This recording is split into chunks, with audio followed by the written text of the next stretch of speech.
Recibamos con un fuerte aplauso al señor Eduardo Sojo Garza Aldape. Gracias. Muy buenas tardes, muchísimas gracias por la invitación.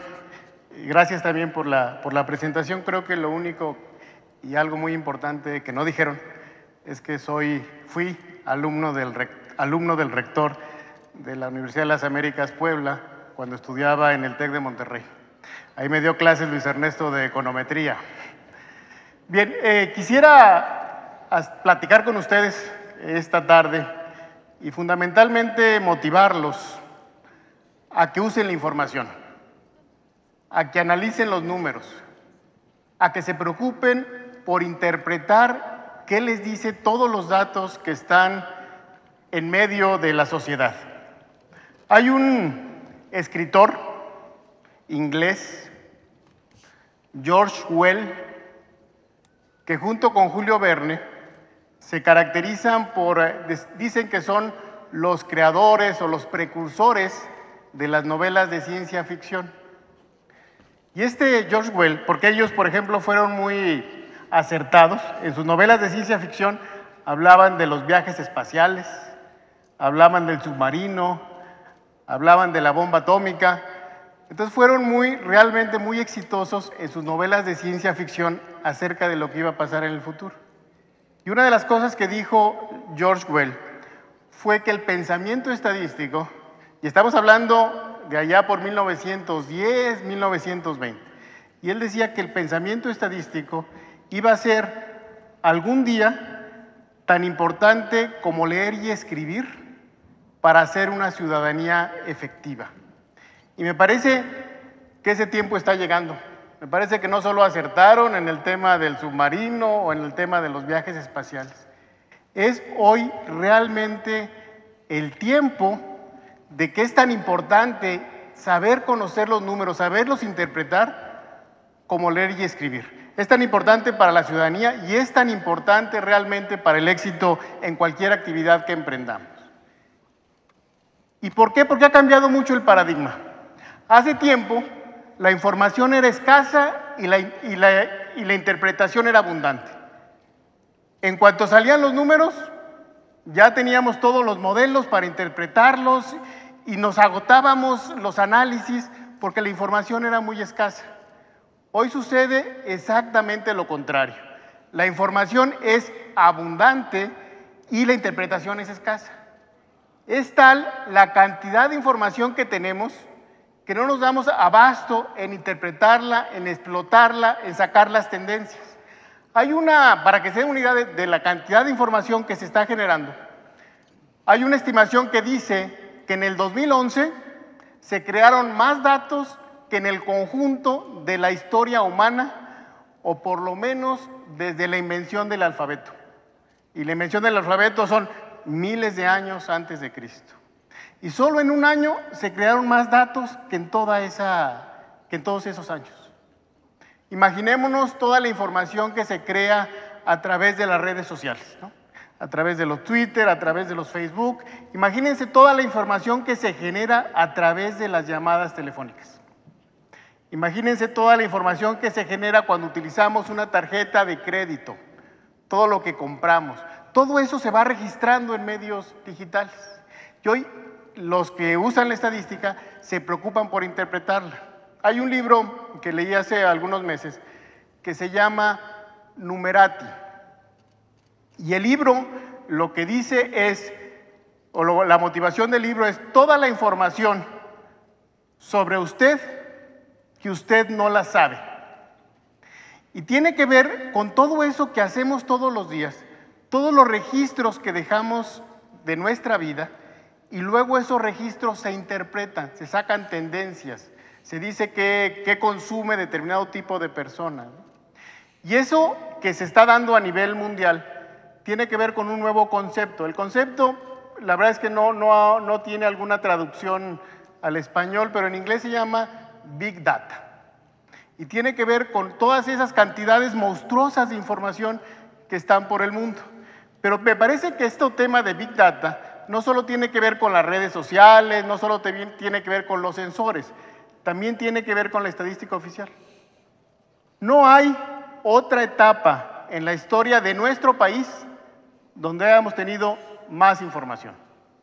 Y eso es lo que quiero comentarles, darles ejemplos de cómo tenemos mucha información para que hagan sus análisis, para que hagan sus prácticas profesionales, para que cuando se desarrollen, realmente desarrollen la capacidad para interpretar la estadística.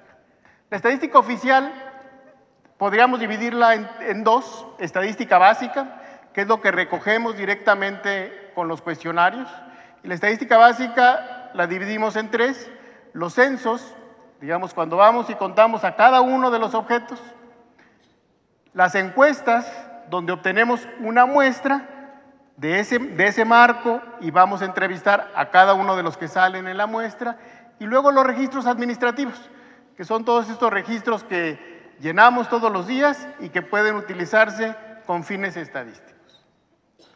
La segunda sección es de estadística derivada, que ya tiene mucho más que ver con qué hacemos con esta información. Y las dos más clásicas de la estadística derivada serían el sistema de cuentas nacionales y los indicadores. Voy a tratar de darles un ejemplo de cada uno de estos. Vamos a empezar por los censos. Tenemos el censo de población y vivienda como el ejemplo más clásico. En México, afortunadamente, hemos hecho censos de población y vivienda cada año, y cada 5 años, en los años terminados en 5, hacemos lo que llamamos conteos de población, pero en realidad son censos, pero con un cuestionario más pequeño. Realmente podemos decir que en nuestro país hacemos censos de población y vivienda cada 5 años. Y por ello podemos tener estadísticas o gráficas como esta. Cada una de las barras representa no una estimación de población, representa que en México se hizo el esfuerzo por ir a contarnos a cada uno de los ciudadanos. Muy pocos países en el mundo pueden presentar una gráfica como esta. El primer censo fue en 1895 y luego a partir de 1900 los hemos hecho cada año, con excepción de 1920 por los conflictos armados, que lo hicimos en 1921. Y la línea amarilla representa la tasa de crecimiento de la población. Y se dan cuenta, por ahí entre 1960 y 1970, la tasa de crecimiento anual de la población era de 3.4%. Y fue cuando hubo de alguna manera una preocupación en nuestro país de que estábamos creciendo demasiado a prisa en términos de población. También eran los tiempos de que a nivel mundial se hablaba del Club de Roma y se decía que la población estaba creciendo a un ritmo mayor que la producción de alimentos y que eso no iba a ser sustentable. Por aquellas épocas, en 1974, se creó el CONAPO, el Consejo Nacional de Población, con una misión en aquel momento muy clara de buscar las formas de reducir la tasa de crecimiento de la población. Algunos de los presentes, la mayoría no se van a acordar, pero en aquellos momentos había una campaña que se llamaba La familia pequeña vive mejor. Y esas campañas y todas estas medidas realmente tuvieron éxito porque al final la tasa de crecimiento de la población fue disminuyendo. La última cifra que tenemos es de 1.4%. Y los censos de población pues nos dan las pirámides de población. Y fíjense cómo va cambiando. Esta era la de 1990, con una base de la pirámide muy amplia. Fíjense la del 2010, que es esta, cómo la base se va achicando y se va ensanchando la parte del medio. Es decir, la población de menos de 14 años tiene un porcentaje cada vez menor. Antes era 38.6% los de 0 a 14 años y ahora son el 29.3%. Entonces se ha ido disminuyendo la población menor y se ha ido incrementando la población adulta.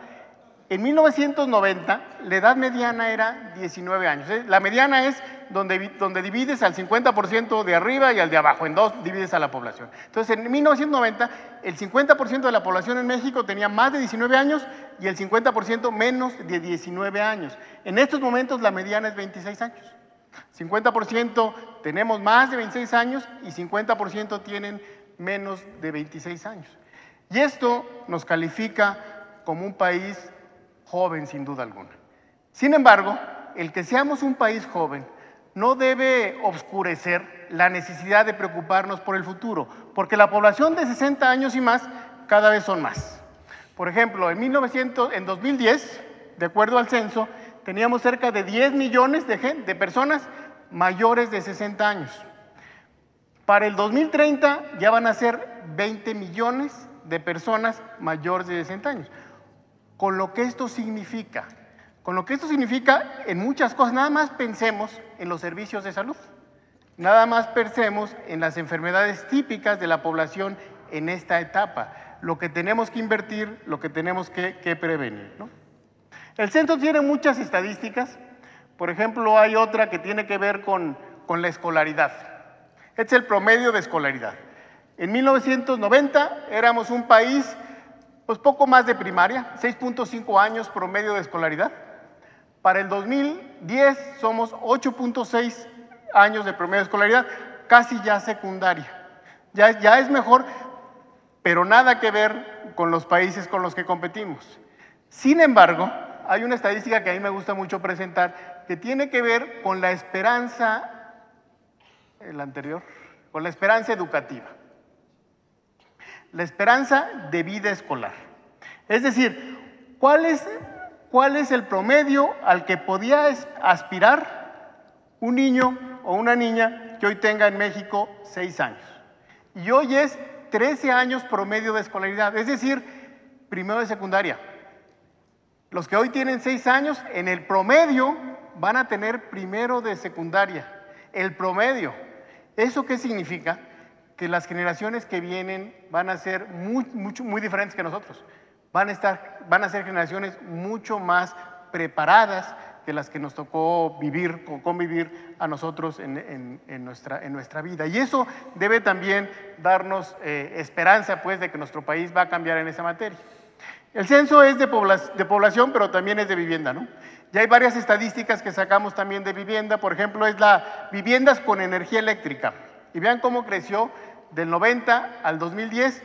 Ya tenemos el 97.8% de las viviendas tienen energía eléctrica, con lo que significa tener energía eléctrica. Imagínense que en nuestros hogares no tuviéramos energía eléctrica, ¿no? Lo que significa en términos de bienestar. Y eso se refleja después en los hogares que se tienen dentro, los bienes que se tienen dentro de las viviendas. Por ejemplo, refrigeradores, ¿no? En el 2000, el 68% de los hogares en México tenían refrigerador. Para el 2010 es 82%. Otra vez, ¿no? Con lo que significa en una casa tener un refrigerador, ¿no? En términos de bienestar. Televisión, pues prácticamente 92.6% tiene televisión. Computadora ha crecido, línea telefónica, automóvil también creció, lavadoras, etcétera. Entonces hay mucha información, muchísimas estadísticas del censo, y tradicionalmente uno puede ver toda la información a nivel nacional, a nivel estatal, a nivel municipal, y eso es lo normal. Pero ahora quiero decirles que pueden ustedes ir mucho más allá que eso. En la página del INEGI van a encontrar algo que se denomina el Inventario Nacional de Viviendas. Y ustedes pueden meterse y conocer con mucho detalle cada una de sus municipios, de sus ciudades. Aquí vamos a hacer un ejemplo, vamos a poner Puebla de Zaragoza para ir buscando cómo es esta ciudad. Entonces lo buscamos y ya nos vamos a, ahí está, bueno, está todo eso. Este es muy, digamos, tipo Google, pero ya nos vamos acercando a las manzanas. Ahí están ya las manzanas en Puebla, y luego vamos a poner, por ejemplo, las vialidades, ¿no? Ya ahí aparecen las vialidades que tenemos en Puebla, pues eso más o menos ustedes están acostumbrados a verlos, pero luego vemos las viviendas, ¿no? Y ahí aparecen las viviendas de esa manzana en lo particular. ¿Cuántas viviendas en esa manzana tienen energía eléctrica? ¿Cuántas tienen agua entubada? ¿Cuántos tienen servicio sanitario? Y luego le ponemos ahí más indicadores, y entonces ustedes pueden ver para cada una de las manzanas del país las edades, ¿no? En esa manzana en particular, bueno, déjame ver si lo están adelantando, pero en cada una de esas manzanas del país pueden ustedes saber, por ejemplo, el perfil de salud, el perfil de ocupación, pueden ustedes saber la religión, pueden ustedes saber el estado civil, el conyugal, a nivel de cada una de las manzanas del país. Toda la información que captamos en el censo de población lo tienen ustedes para cada manzana del país. La prueba de escolaridad, si tienen servicios de salud, tienen además lo que le llamamos el entorno, porque en el censo de población y vivienda también captamos el entorno. Entonces pueden ustedes saber si cada una de las calles tiene rampa para discapacitados, si tiene letrero, si tiene energía eléctrica, si está pavimentada la calle, si hay un teléfono público. Todo eso ya lo pueden saber a nivel de manzana. O sea, ya no hay pretexto. Si ustedes quieren estudiar una zona, una región, un municipio, un polígono de pobreza, ya tienen aquí toda la información. Por ello, hoy es más fácil, por ejemplo, para el gobierno instrumentar el programa, por ejemplo, la Cruzada Nacional contra el Hambre. Porque esto les ayuda a focalizar y ver dónde están sus esfuerzos. Esto no se podía ver anteriormente. Pero ok, tienen la información. Pero ¿qué más pueden hacer con la información? También en la página del INEGI hay un sistema que se llama el CINCE, Sistema de Consulta de Información Censal, y ahí tiene muchas variables que les permite crear mapas con cerca de 160 variables. Entonces, por ejemplo, este es el mapa de las viviendas que no tienen ni computadora ni internet, ¿no? Que no tienen tecnologías de la información. Y aquí lo tienen estratificado, los colores más claritos tienen menos viviendas con computadora e internet, y los rojitos tienen más. Perdón, al revés.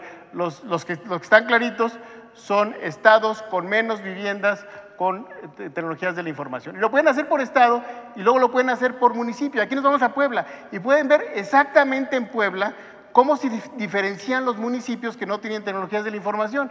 Y está bien, pero luego pueden ir dentro de Puebla a las áreas geoestadísticas básicas. Pueden dividir Puebla en cachitos y ver exactamente dónde están aquellas manzanas donde los hogares no tienen tecnologías de la información. Y luego, además de dividir Puebla en cachitos, pueden ir a nivel de manzana.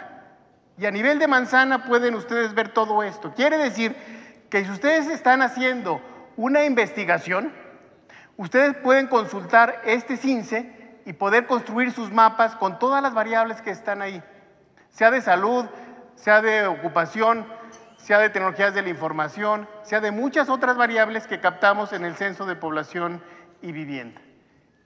Y no es lo más importante, bueno, sí es importante, pero lo más importante es que este sistema es gratuito.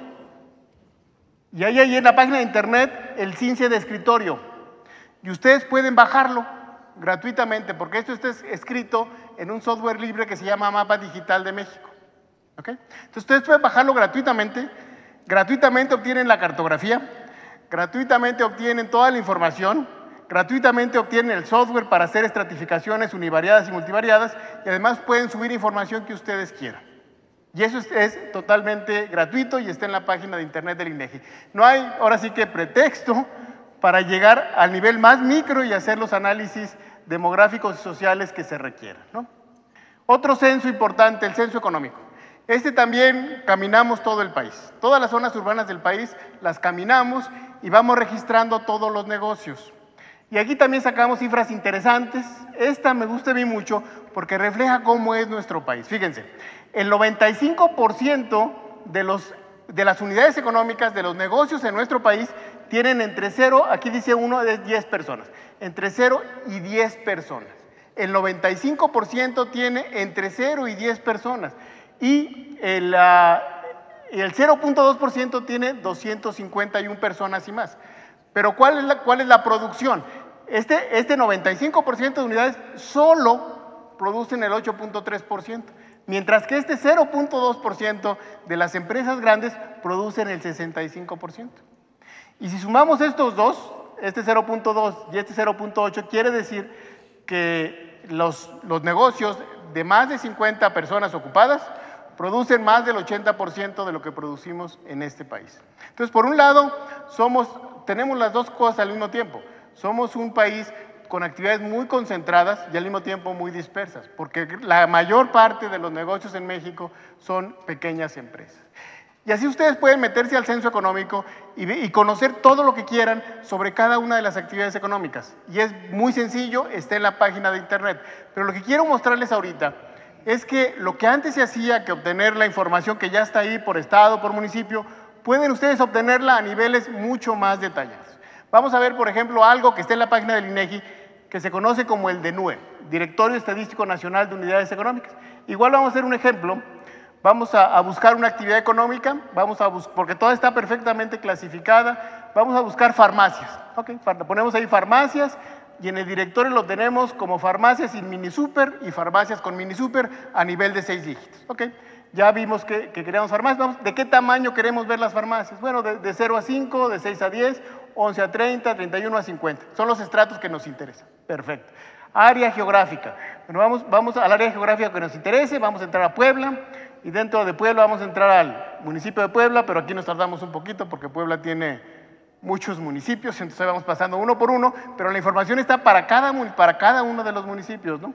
Entonces vamos buscando ahí Puebla para obtener ya la información sobre Puebla, ¿ok? Ya tenemos entonces actividad económica, farmacias, tamaño de actividad económica y área geográfica, ¿ok? Entonces ya nos dice ahí que hay 695 farmacias en Puebla, ¿ok? Es un tabulado, está bien, pero eso no es lo importante. Lo importante es que cuando ponemos consultar, vemos una a una de estas farmacias. Ahí están todas y cada una, y en cada una de ellas van a encontrar una ficha. Por ejemplo, ahí está esta farmacia, vamos a ver en cuál pusieron el ejemplo, que es farmacia, se llama Bellavista. Y es una farmacia con mini super de 6 a 10 personas que está en la colonia La Paz, y ahí está su teléfono, ahí está su correo electrónico, ahí está su sitio de internet. Y luego, si se cambió de teléfono, de actividad económica, también nos pueden mandar ahí un comentario para tratar de mantener este directorio lo más actualizado. Tiene la vista de calle para ver exactamente lo que estamos buscando. Esa es la farmacia que estábamos buscando en este momento. Pero luego también podemos nosotros ver, para que tengan ustedes idea de que no solo están las farmacias, podemos ver ahí todas las unidades económicas de Puebla. Y ahí van a aparecer las tiendas de abarrotes, las tortillerías, las notarías, los cines, las fábricas de coche, las fábricas de autopartes, ahí están todas. Le pusieron un taller de computación y ahí está también el teléfono, y no nos dio teléfono, pero ahí está exactamente, el color depende de la actividad económica, hay algunas de comercio, de servicios, de manufacturas. Entonces ya si ustedes quieren poner una farmacia, lo primero que van a buscar es dónde no hay, dónde está la competencia. Si ustedes quieren venderle algo a las farmacias, ya van a saber a dónde ir. Ya no necesitan contratar un consultor. La información está de manera gratuita en la página del INEGI. Porque hemos entendido que nuestro negocio no es vender información. Nuestro negocio es que la información se utilice. Ya los mexicanos pagamos para que se genere esta información. Ahora es importante que esa información se utilice. Ya están todos los negocios que tenemos en Puebla. Esto tratamos de mantenerlo lo más actualizado posible y hacemos una actualización completa cada censo económico. Y hacemos censos económicos en nuestro país cada 5 años desde 1930. El próximo censo económico lo vamos a hacer el año que entra, en el 2014. Ok. Ya les di 2 ejemplos de censos. Vámonos a las encuestas. En encuestas hay de muchos, hay evidentemente muchísimas encuestas donde obtenemos una muestra y luego hacemos las entrevistas a profundidad. Para hacer los precios, para calcular la inflación, igual hacemos encuestas y vamos a verificar precios. Y lo que nos hemos preocupado es tener algunas gráficas. Esta es una gráfica de un sueco que creó un software que se llama Gapminder. Y la verdad se lo recomiendo. Están todos sus videos ahí en YouTube. Se llama Hans Rosling. Y nos prestó su software y ahí pusimos toda la información de precios. Y si esto no funciona, pero vamos a ver si funciona. No. Bueno, ahí está. Vamos a ver. Ahí va. Entonces vamos a seleccionar frutas y verduras. Vamos a seleccionar, por ejemplo, los aguacates, ¿no? Para ver cómo se comportan los precios de los aguacates. Y luego vamos a seleccionar alguna otra, zapatos tenis, por ejemplo, ¿no? Ok, ya tenemos, quisiéramos ver los precios de estos 2 segmentos, entonces ya los ponemos ahí, el aguacate, los zapatos tenis, y ya podemos ahí ir evaluando cómo se van comportando cada uno de los precios a lo largo de toda la información que tenemos, ¿no? Y ahí van, el azulito que es el aguacate sube y baja, que da gusto, es muy cíclico el precio del aguacate, tiene mucho que ver efectivamente con la con la temporada, y luego ahí podemos ver la gráfica cómo se comporta, ¿no? Entonces ustedes pueden ver exactamente cómo cualquier precio de los que captamos en el índice de precios al consumidor y por ciudad, si ustedes quieren ver todos los 380 y tantos productos que tenemos en el índice de precios al consumidor en Puebla, aquí lo pueden tener y pueden compararlo con otras ciudades, etcétera, etcétera, ¿no? También lo tenemos, y este es todavía mucho más detallado, a nivel de la cotización que hicimos en cada una de las unidades económicas, porque tenemos nosotros investigadores de precios por todo el país. Y aquí están, por ejemplo, las tortillas, que son aguacate, perdón. Es el aguacate Hass a granel. En un establecimiento en Puebla lo cotizamos a 21.3 el kilo, en otro a 15.48. No podemos dar dónde, porque es confidencial, pero sería muy útil, pero bueno. Tenemos a otro a 33.75, pero entonces ustedes pueden tener, porque yo siempre les digo a los empresarios, si ustedes van a hacer una investigación de mercados, primero vean si no la hicimos ya nosotros. Porque toda la información que captamos ya está ahí en la página de internet. Cada mes la subimos cuando sacamos la inflación. Y está todos los productos. Yo les dije de aguacate, pero aquí están los zapatos tenis, los de New Balance y los Converse, y exactamente a cómo los cotizamos. Entonces ahí pueden tener ustedes toda la información. Una cosa interesante en la página de internet, que es el simulador de la inflación. Todo el mundo dice, pues lo que dice el INEGI, la verdad es que no es cierto. Yo voy al mercado y encuentro que los precios han subido más. Esa es la historia continua y la historia común. Aquí pusimos un simulador para que cada quien ponga su gasto. Cuánto gasta en alimentos, cuánto gasta en cada ropa, cuánto gasta en cada uno de los temas. Y luego pueda comparar su inflación con lo que dice el INEGI, que es una inflación promedio. Y ahorita no lo voy a poner, pero es bien interesante también este simulador de la inflación. Si no, luego ya nos vamos con mucho más tiempo. Vamos a pasar a otra encuesta. Esta encuesta es la de la encuesta de ocupación y empleo. Igual cada trimestre vamos como a 120,000 hogares y les preguntamos sobre su situación. Y de aquí sale la tasa de desempleo abierto y salen estas cosas. También sale la tasa de participación de la mujer en la actividad económica. Ustedes se dan cuenta cómo ha ido creciendo de manera muy importante desde el 2000 hasta el 2012. 43.5% de las mujeres mayores de 14 años están participando en la actividad económica. Pero cuando lo comparan esto con lo que pasa con los hombres, evidentemente hay una diferencia muy grande, ¿no? Fíjense, este es por edades, digamos, en esta edad, de 35 a 39, el 58.2% de las mujeres está en la actividad económica, comparado con el 96.1% de los hombres. Voy a darles otras cosas más adelante sobre este tema. Pero ahí está toda la información. Hay otra encuesta, por ejemplo, que es de uso de tecnologías. Aquí dice que el 62% de los jóvenes ya en nuestro país ya usan computadora y el 60% ya usan internet, pero también podemos saber en qué lo utilizan, ¿no? Para comunicarse el 69%, para obtener información el 56.4%, para apoyar educación, todo esto muy bien. Pero vean esto, para operaciones bancarias 2.0%, para interactuar con el gobierno 0.9%, nada. O sea, ahí está el futuro, ahí está el uso de las tecnologías de la información para que nos sirva realmente para participar en la actividad económica, para hacer transacciones con el gobierno. El mundo hacia allá va y eso es el reto que tenemos hacia donde va a ir seguramente nuestro país en los próximos años y para lo que hay que prepararnos.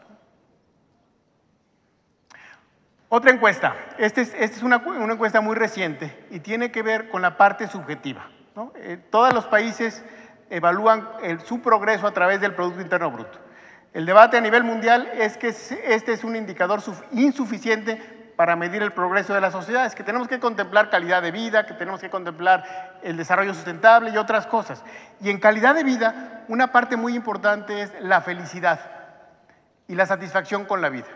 Entonces, igual, fuimos a una muestra de hogares en nuestro país para preguntarles sobre la felicidad, sobre qué tan satisfechos se sentían con la vida y combinarlo con otras cosas. Y resultan algunos temas interesantes que ahorita les voy a comentar. Por ejemplo, en satisfacción con la vida y en felicidad, los jóvenes son los que califican más alto. 8 puntos, en una escala del 1 al 10, 8.5 de 18 a 29 años y 8.1 en felicidad, y luego va bajando y luego sube otra vez entre 60 y 70 años. Y eso es más o menos lo que se ve a nivel mundial. Salvo que en México calificamos muy alto en calidad de vida, digo, en satisfacción con la vida y en felicidad, siempre estamos en la escala alta. Pero ya cuando nos vamos a ver por nivel de instrucción, por ejemplo, sí nos damos cuenta que el nivel de instrucción sí tiene que ver con la satisfacción con la vida. Seguramente tiene que ver con que a medida que va uno progresando en materia de escolaridad, se abren más oportunidades. Se abren más oportunidades de desarrollo social, se abren más oportunidades de desarrollo económico, pero sí va creciendo la satisfacción con la vida, con la escolaridad. Pero luego cuando uno cruza con otras cosas, se observan cosas bien interesantes. En esta gráfica, de este lado está el balance afectivo. El balance afectivo, los positivos son alegría y tranquilidad, y los negativos son tristeza y enojo. Les preguntamos, en una escala del 1 al 10, ¿cómo te sentiste ayer? Triste, alegre, tranquilo, enojado, y hacemos el balance afectivo. Y de este lado está la satisfacción con la vida. Y vean lo que pasa, cuando hay alcoholismo en el hogar o hay drogadicción en el hogar, hasta abajo.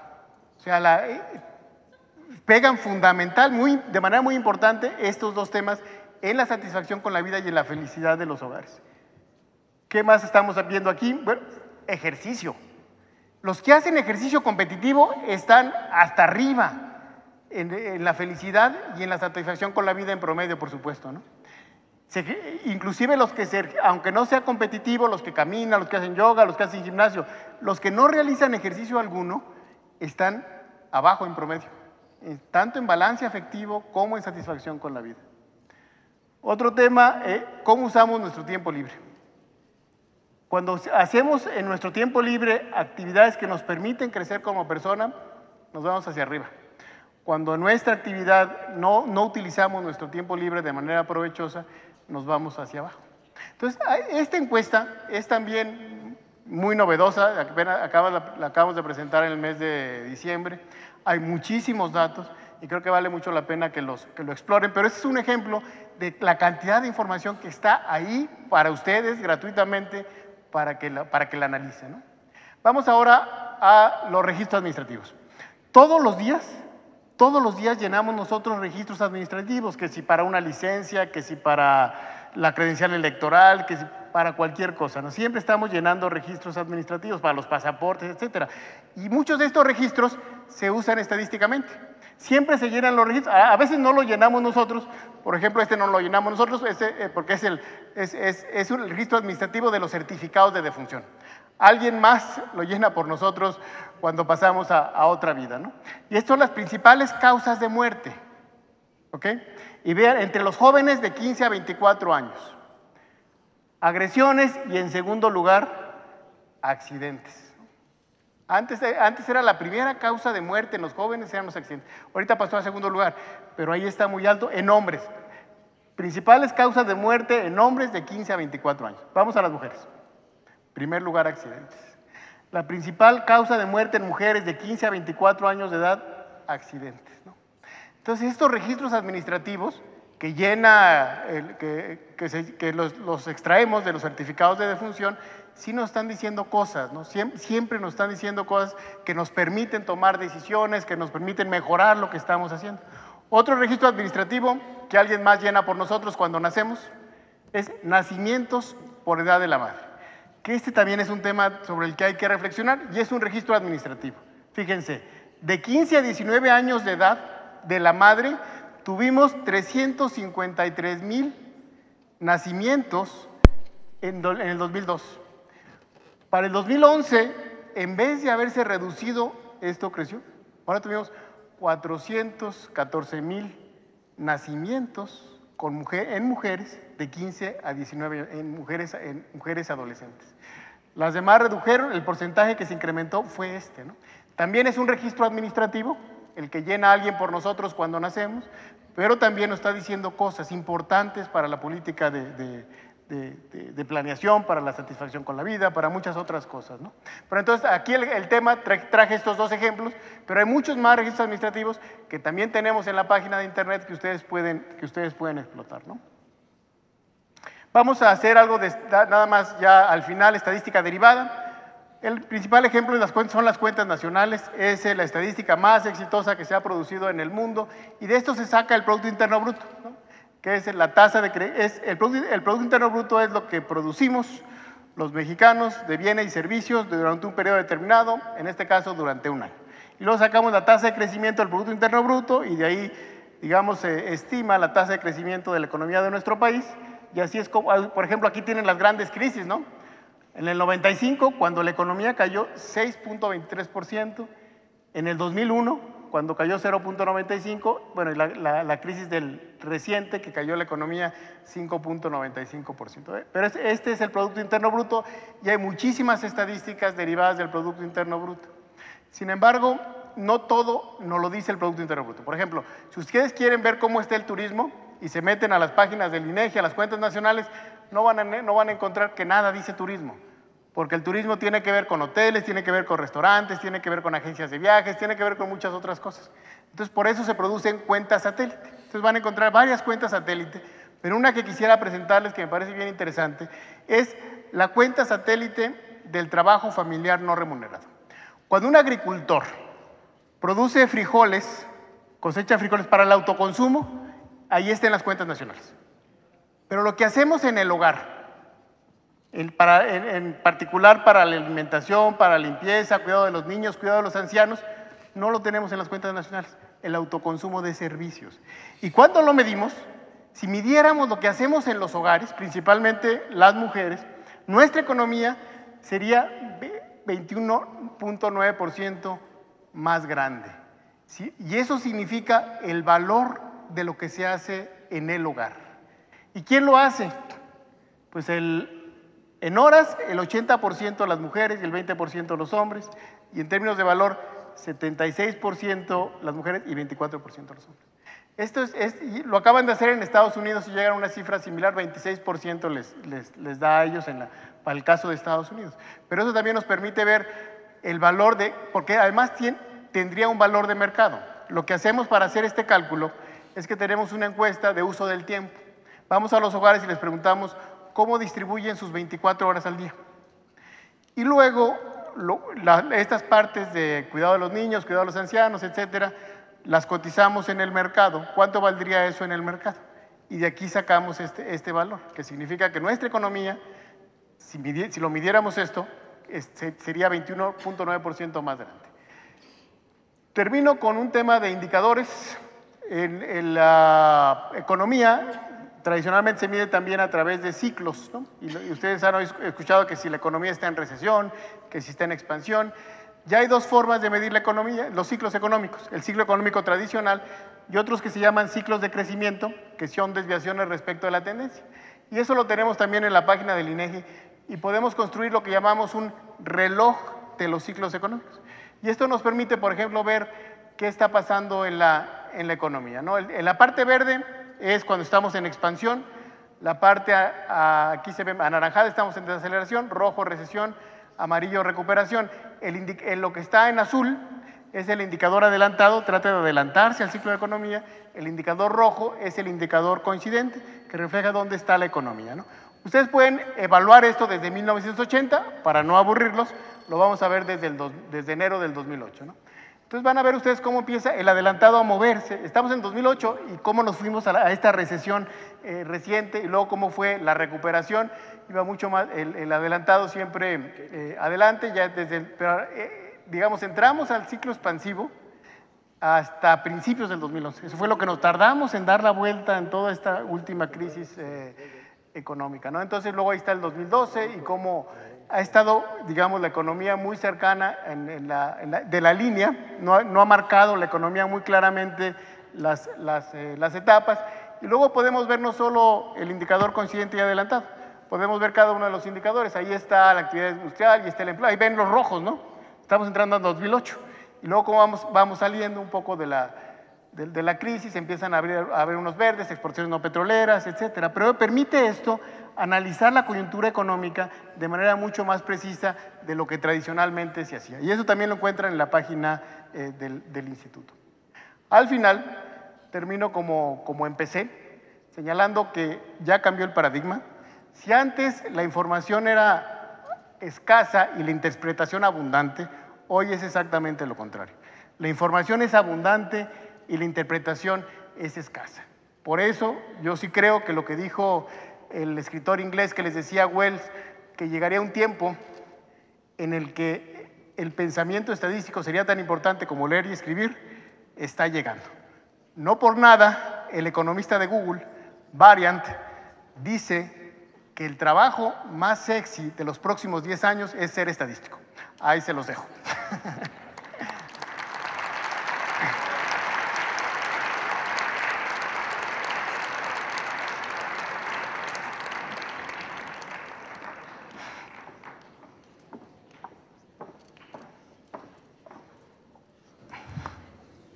A continuación, iniciaremos con la sesión de preguntas y respuestas, moderada por el doctor Einar Moreno Quesada, profesor de la Universidad de las Américas, Puebla.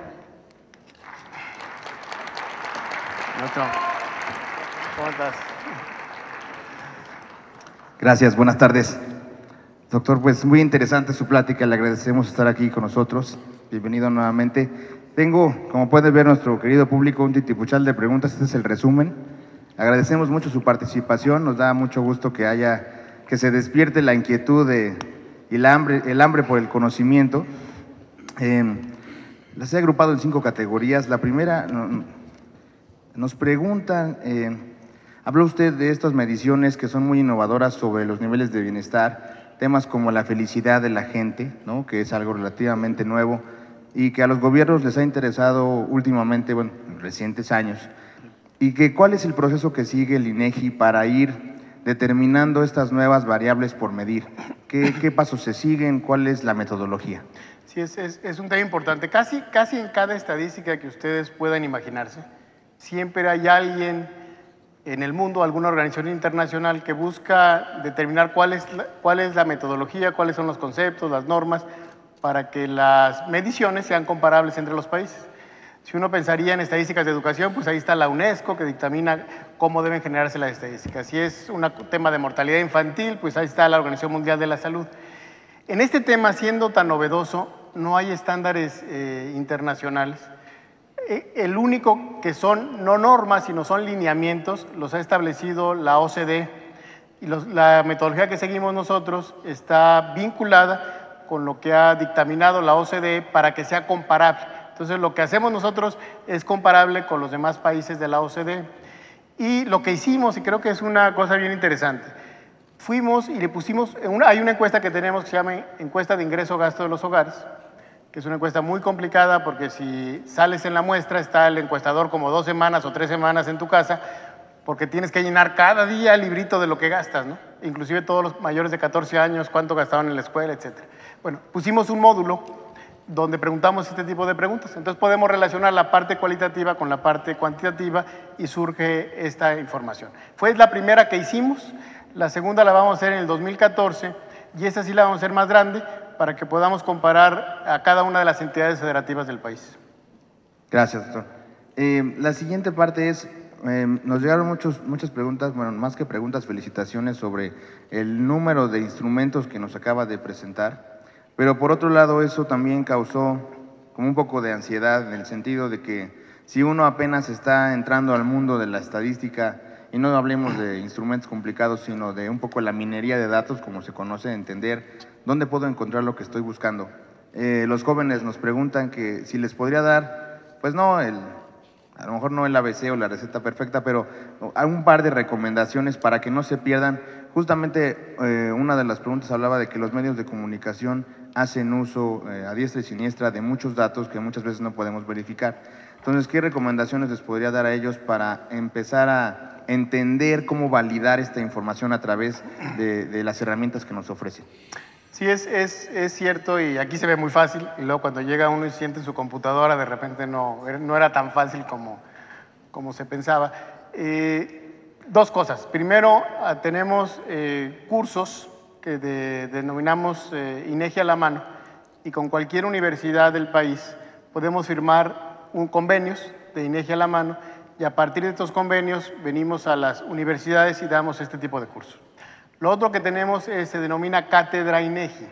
Entonces podemos dar un semestre, venir y mandamos a todos nuestros expertos y están cada semana y dando una parte de todo esto que vimos así de manera muy rápida. Se llama Cátedra INEGI, también la ofrecemos gratuitamente a cualquiera de las universidades del país. Ya lo hemos hecho en 4 universidades de manera muy exitosa. Por ahí veo que el doctor debe estar tomando nota. No, pero sí, son de las... La otra cosa que yo creo que es muy importante es que vamos a tener cómo utilizar esta información con cursos en línea. Yo espero que tengamos ya estos cursos en línea a partir de julio o agosto, donde ustedes puedan bajar un curso que les permita saber cómo utilizar el Directorio Estadístico Nacional de Unidades Económicas, o cómo utilizar el Inventario Nacional de Viviendas, o el reloj de los ciclos económicos. Vamos a tener un curso para cómo usar todas estas herramientas, porque la verdad es que ahí están, son gratis, puede uno bajarlas, por ejemplo, lo que les decía del CINCE. Pueden ustedes bajar todo ese software gratuitamente junto con la cartografía, junto con la información a su propia computadora. Es el CINCE de escritorio, ¿no? Entonces sí, pero bueno, la respuesta correcta es que podemos traer al INEGI a las universidades y que en muy pocos meses vamos a tener esto al alcance de su mano a través de video, en cursos en línea. Muchas gracias, doctor. Nuestro público sabe que la aplicación de todos esos instrumentos incluye costos, ¿no? Costos para el país, costos por ejemplo, para el censo, ¿no? Que son muchas personas involucradas, papelería, etcétera. Preguntan ellos qué es lo que se puede hacer, qué podemos hacer como ciudadanos para facilitar estos procesos de conteo. Bien importante. Fíjense, por ejemplo, para el Censo de Población y Vivienda contratamos 100, porque es un censo que vamos a todos los lugares del país, y contratamos 190,000 jóvenes, bueno, personas, la mayoría jóvenes, la mayoría mujeres. De estos, cerca de 140,000 fueron encuestadores. Y lo mismo, el censo económico que vamos a hacer el año que entra, vamos a contratar 25,000 personas. Nos corresponde también este año, como saben, hacer el censo de escuelas, alumnos y maestros. Para eso vamos a contratar durante el periodo de levantamiento cerca de 17,000 personas. Y me parece que la forma más importante de colaborar con el INEGI es que cuando alguien le solicite la información, le abran la puerta.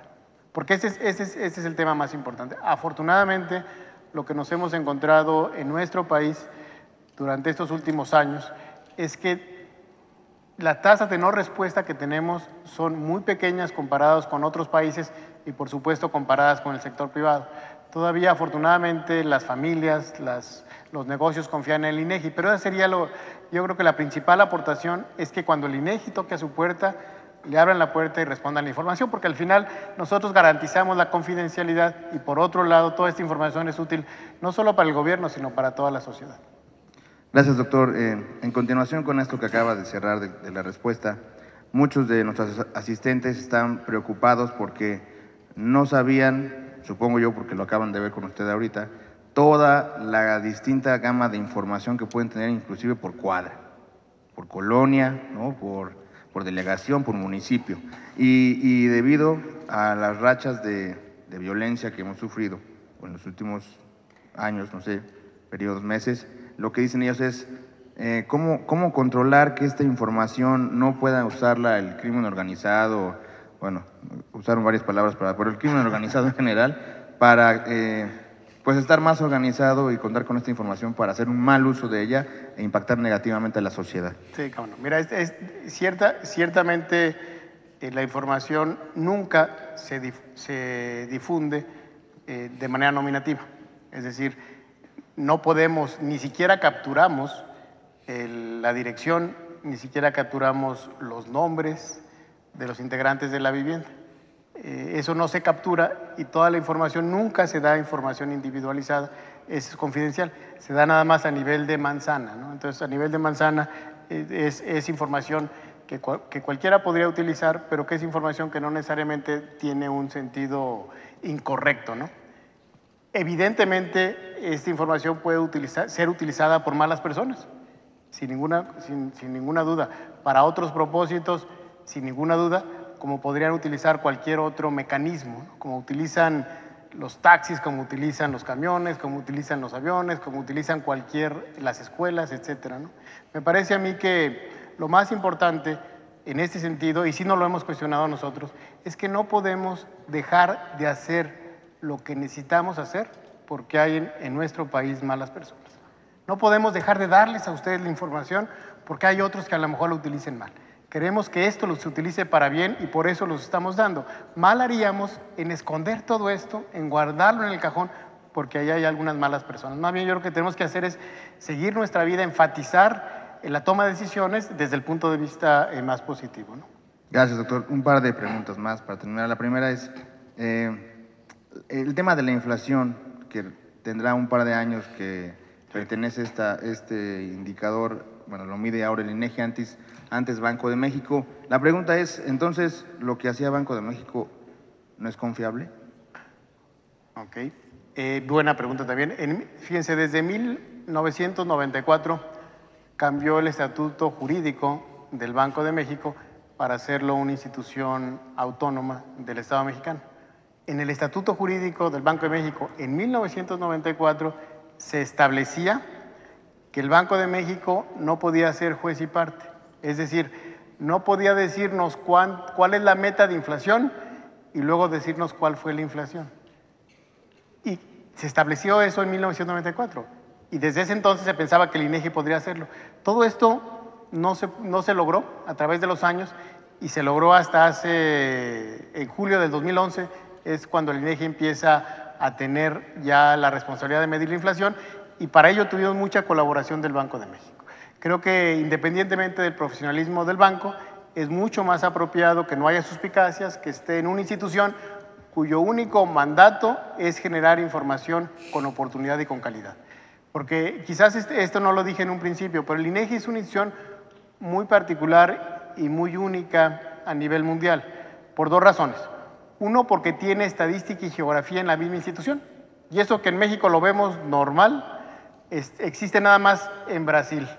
Y todas las instituciones hermanas del mundo, todos los que hacen estadística en el mundo, quisieran ser como nosotros, porque el tener estadística y geografía en la misma institución nos da una enorme ventaja competitiva ahora que todo se quiere georreferenciar. Pero lo otro que nos hace muy únicos en el mundo es que somos un organismo constitucionalmente autónomo a partir del cambio en la Constitución en el 2006 y la ley reglamentaria en el 2008. ¿Qué quiere decir? Que nosotros no dependemos de ningún secretario, de ninguna secretaría, no dependemos del presidente de la República.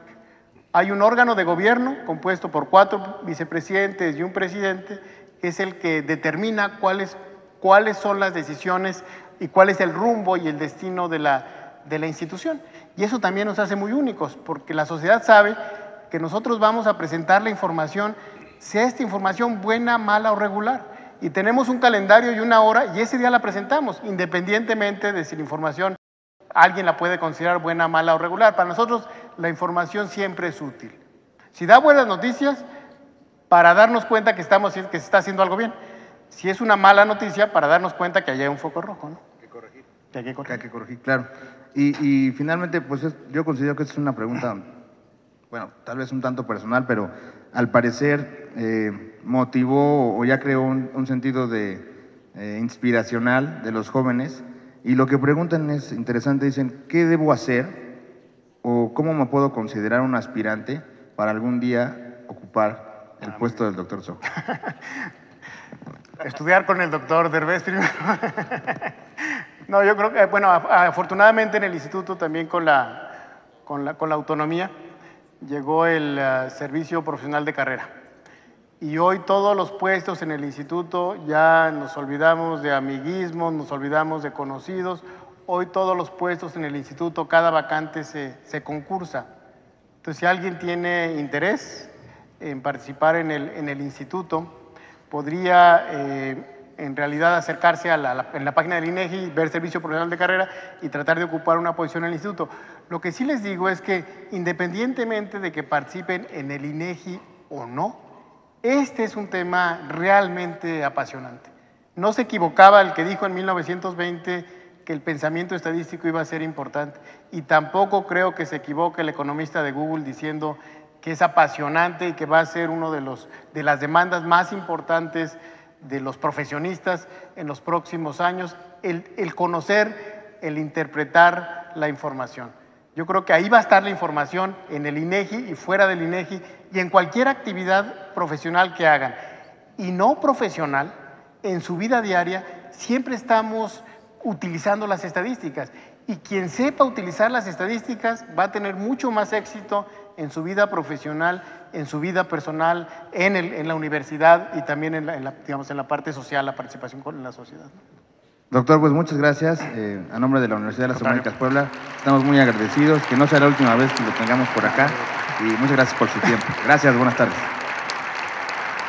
Gracias. Agradecemos a Eduardo Sojo Garza Aldape por ser parte de Reto Negocios UDLAT 2013. La Universidad de las Américas Puebla y el comité organizador del simposio hacemos entrega de un reconocimiento por su participación como ponente magistral. Está muy bonito. Muchas gracias. Muchísimas gracias. Hoy felicidades y mucho gusto.